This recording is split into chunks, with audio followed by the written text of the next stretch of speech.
also a kick-ass essayist who is constantly fucking with genre and convention while maintaining hints of tradition. In other words, she slants the categorical lines of the essay. When I asked her why she gets out of bed each morning, she said, "You can't dance in bed, and what is life without dancing?" And knowing Lauren, she was probably dancing to Beyonce while writing that. Please help me welcome Lauren. Take two. Okay, so I've been openly crazy for a couple weeks now. It feels really good. Thank you, I love the support. You're an inspiration. And I decided to do a scientific study on my crazy. Oops. Can you all see that? Or Kind of. I guess it doesn't really matter. It's just absurd. Do you want me to hold it up at the back? You probably don't want to stand up here this long. Okay, so this is called disorientation. Abstract. I love my cunt, but I hate my womb. Figure 1. Genetics. Within my DNA, my Jonasome pair is XX.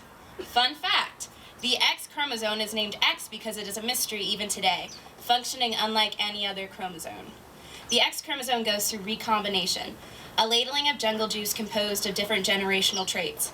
Yet, in the conception of my DNA, an exchange of chromosomal arms created new traits within me. These factors led to the determination that I would be born of a womb with a womb. For a year, my womb was tethered to the cycle of the full moon.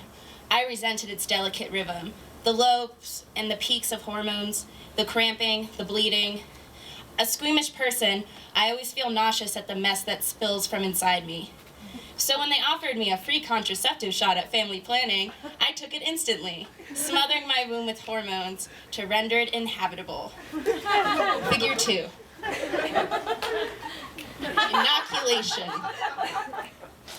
I was injected with a vigor, a confidence that I was liberated of my womb and its awful cycle, as most women on the birth control shot report a massive decline to a full stop of the menstrual cycle. I overfilled with optimism that I could alter this body I did not get to choose. Later, I went home with a man, though I found I was not interested in sex. My cunt wanted ready, but my head not in the moment. The days carried on, and I found myself eating less and drinking more. Men kept coming into my bed, though they never tried to fuck me. So I held them as we slept, my distaste in cuddling shifting. Our bodies distinct, but when we touched, the molecules of your skin bounced against and integrated with mine, mine with yours, no longer other but self. This is why I liked to hold you while I slept. But alone I stopped sleeping. I sat in my living room as light gave way to dark, not doing anything at all. I stopped touching my cunt and my womb began to bleed. Walking to a party, chugging beer out of a coffee thermos. You know I'm classy. I regained consciousness back in my living room, my pants off and a knife in my hand. Something was wrong with me. Perhaps it was because of the shot. Perhaps there was too much estrogen pumping through my blood. Figure 3. Estrogen. An estrogen dominance kills the libido, heightens anxiety, and turns nights sleepless. Symptoms? Check. Over the phone, my brother told me that cabbage blocks estrogen production. Eat more cabbage. Stop the estrogen. This is my life. Cabbage is a biofunction active cruciferous vegetable containing indole 3-carbinol that enters the body when chewed raw.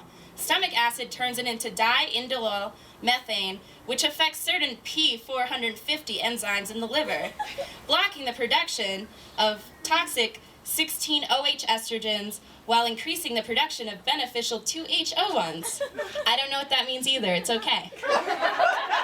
But cabbage, I'm hoping you really just stop it all.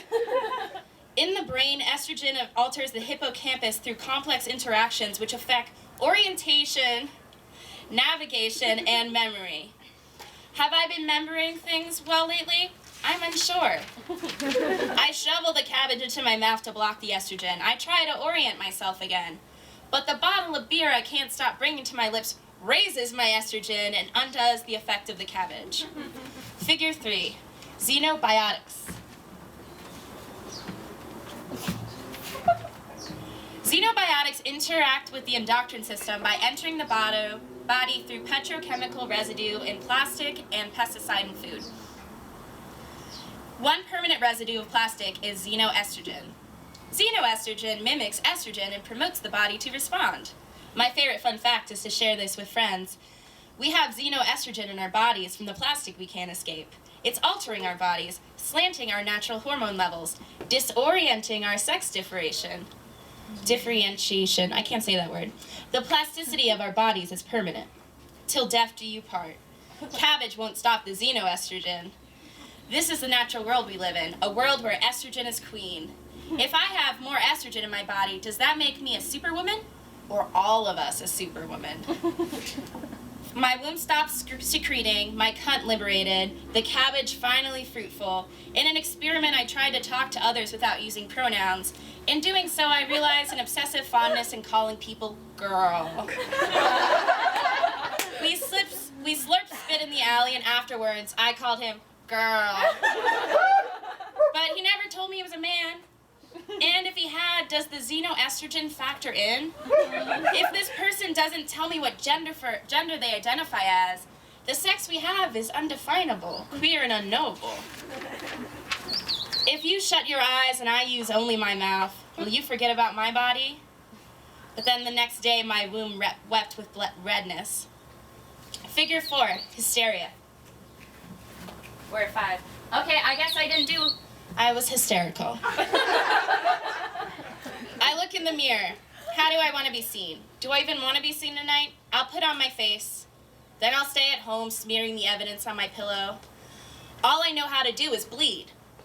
I never got to play doctor as a kid, but now that we're grown, we can play surgeon. I'll lie here while you use tweezers to take out this plastic uterus. But that awful buzzer rattles. He tells me to eat more cabbage, so I eat more cabbage. Okay, figure 5, body and mind. There we go. We're back on track. If my body and my mind exist in a dichotomy, one must be valued more. There is no point in thinking, girl. Last person I fell for, I told about my fantasy of being gagged. Whenever I started talking too much, he told me how much he wished I had a gag he could put in my mouth. He didn't give a fuck that I thought of myself as queer as long as I fucked him with my body, because he heard I was a lesbian. The thoughts arose, but I didn't use my body to express them. My body is not a prison, my mind is. Sometimes I hate myself more than anyone else ever could, fueling me to write, exercise, give up exercise, pick up a bottle, fuck, not come, chug, cry, cut, scream. There was a period.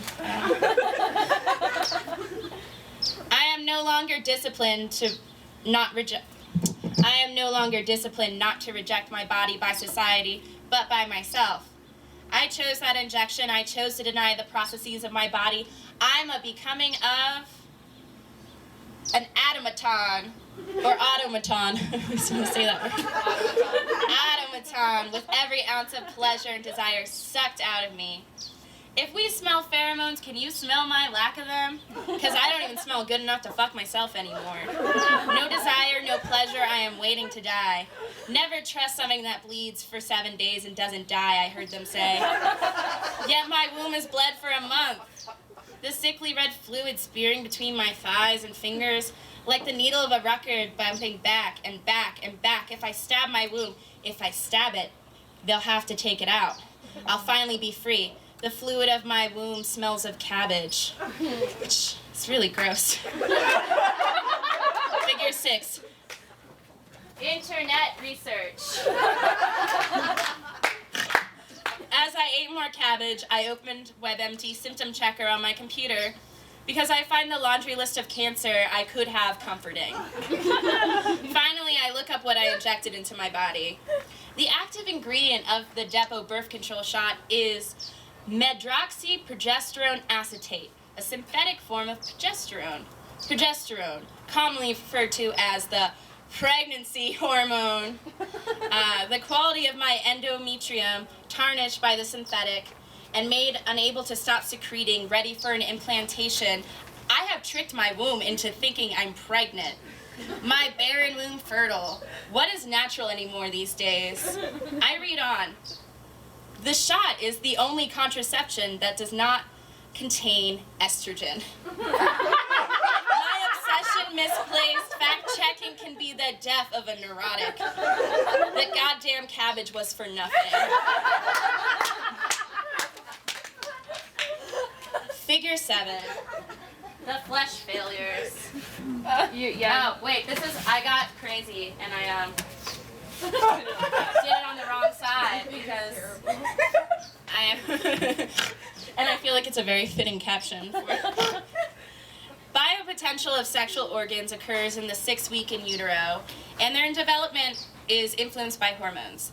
The sex differentiation of female is made by an absence of cues, wild and free. But xenoestrogen makes its way inside us. Will our sexual organs develop further and soften the edges of differentiation? So call me a wild hormonal woman, and I'll accuse you of the same right back. The scientists who study this shit say there's a link between depression and the fluctuation of estrogen and progesterone. These hormone levels possibly affect the hypothalamic pituitary adrenal axis in the neuroendocrine system, which controls the body's reaction to stress. Stress materializes on my body with the eruption of hives. Like Roland Barthes wrote, "What I hide by my language, my body utters." These hives on my forearms reveal to all that I'm unable to handle this life. The anxiety, more pronounced lately, comes as almost as welcome jolts from the static of my melancholy.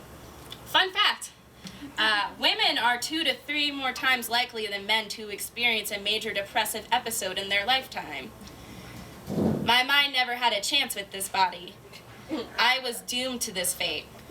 Try to be optimistic. If life fucks you in the ass, your sexual organs don't matter. In the end, I made the decision. Thank you. Here all night. In the end, I made a decision to shoot myself with birth control. I did this to myself. I agreed that what lies above my cunt needs to be controlled and suffocated. A death inside me. The redness and expulsion of wasted potential. The language used to describe menstruation made me hate my womb in the 6th grade. Surrender to the patriarchy, girl. I was feeling really sentimental this morning when I drew that. I blame it on the estrogen. Okay. There's a full moon on the horizon, and I can no longer feel its sway inside my womb. I weep for you, womb. I still hate you, but I'm sorry. Cruel optimism, when what you desire is in fact an obstacle of flourishing.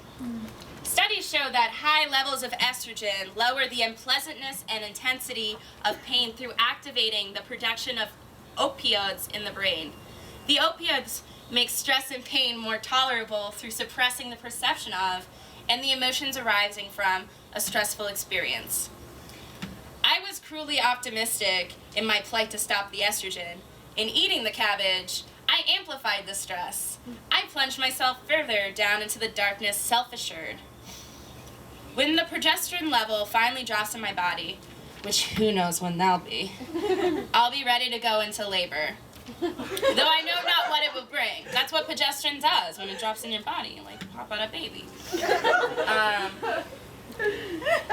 I know not what it will bring. Cabbage cravings. I keep having cabbage cravings. Is it self-destruction or merely a hormonal imbalance the reasoning for why chronic pain occurs more in female bodies? I wish I could stick something in my cunt other than a tampon, but I can't even summon the will. Despite my better judgment, all I have is optimism. Optimism that this hysteria will end. The pain will not subside or sustain, that the pain will not sustain. Above all, I promise you, womb, I will never fuck with you again. And that's it.